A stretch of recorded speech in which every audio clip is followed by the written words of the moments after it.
Now let's implement the color changing functionality. That is, when the user clicks any of these color boxes, that color should be given to the current element.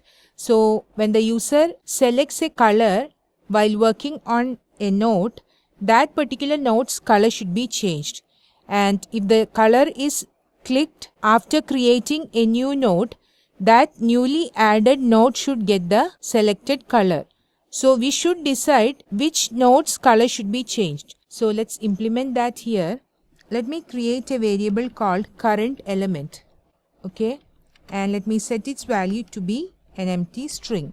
So initially the current element is empty. Now here what we can do, if we want to change the color of the last created element, we can set current element to this ID, sticky ID.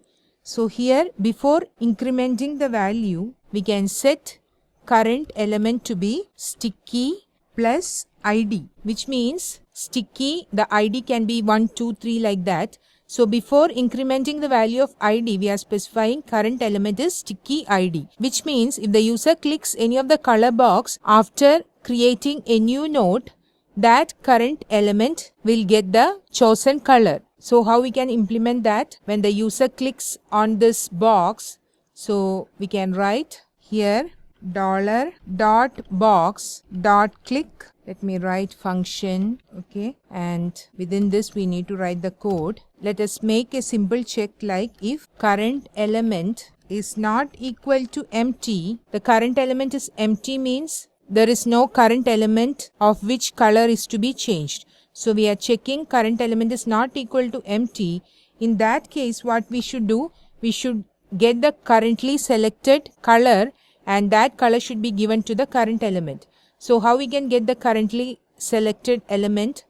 If we specify, let me create another variable where color equals $this.attr of class. This will give two class names, right? $this.attr means whichever box is clicked, but it is having two class names, green box, pink box, peach box, like that. So we need to get the very first class name. So we can split this array using space, as there is a space here, because this color will now get green box, pink box, like that with a space in between. So if we split it using a single space and get the first item, then it will be the color of the currently clicked box. So that color should be given to the current element. Now let's add this color as a class of the sticky node, that is the current element. So how we can access the current element? We can specify $hash, then we need to specify the current element so that the item with this ID will be selected. The current element is actually the ID of the sticky nodes. So when we specify hash current element, that element will be selected. Then we can specify add class, then the color, so that this color will be added as the class name and that color will be given to the item. Now let's check whether we are getting the output or not. Let me save. Let me create a new node. It is green in color. Why? Because by default here we have specified green as the color. If we specify pink or peach here, that will be the color of the nodes by default. Okay. Now suppose I click pink. Yes, that color is given. Peach. Yes. Blue. Yes. Suppose I click green again. See, that color is not changed. Why? When we specify add class here, each time the class is getting added. So the item will be having a number of colors as its class name. So when it is having many class names, it is not getting affected. So what we can do is that before adding class, we can remove the existing class and then add it.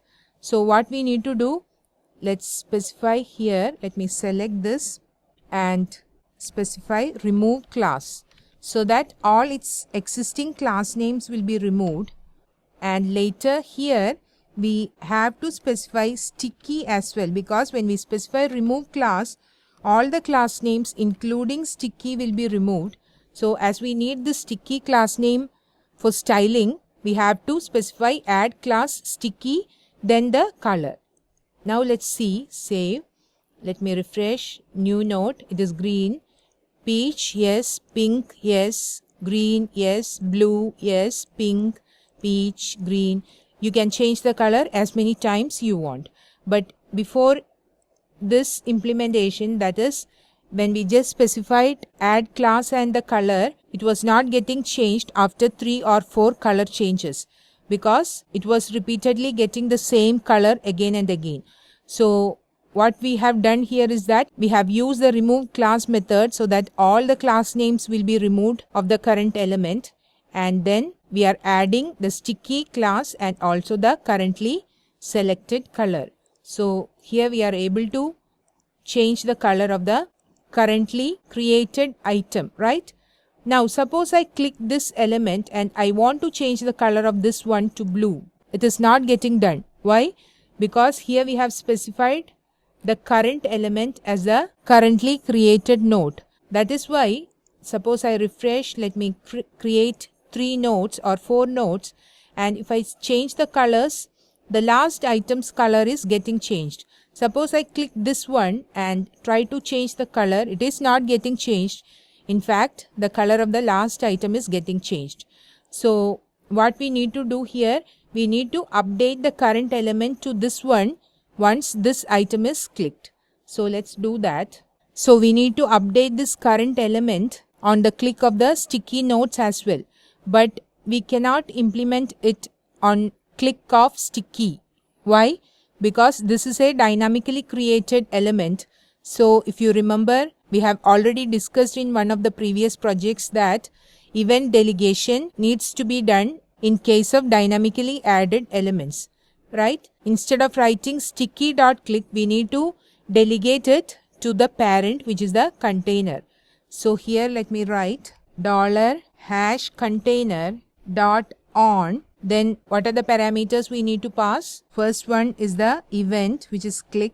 Then second one is the element on which we need to implement the event, that is .sticky.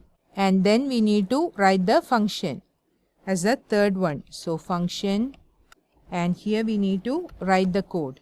So what we need to do, we need to update the current element to the currently clicked sticky nodes, right?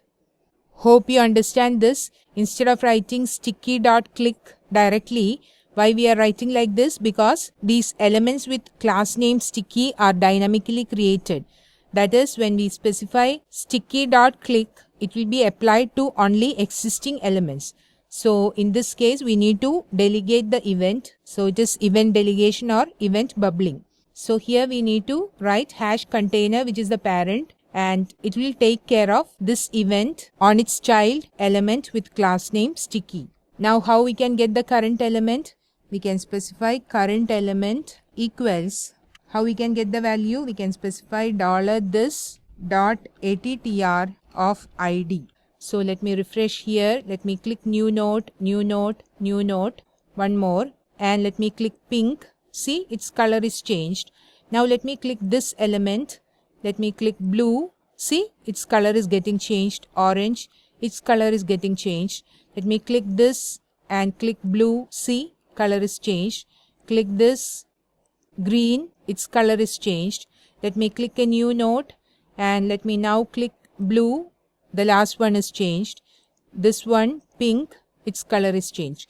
So the color changing functionality is now working fine as we have updated the current element in both cases. That is, initially when a new node is created and also when an existing node is clicked. That is why we are able to change the color of new elements as well as currently clicked element.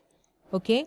So here I am changing it to pink. Next, what we need to do, actually these elements are draggable, but now the users will not understand that these elements are draggable. So let's change the style of the cursor in case of sticky. So here for sticky, let me specify cursor to be all scroll type. Now let's see. Let me refresh. Let me click. See, this is the style of the cursor now. So now we are done with the color changing functionality. Next, we need to implement some more functionalities. which we will do in the next lecture.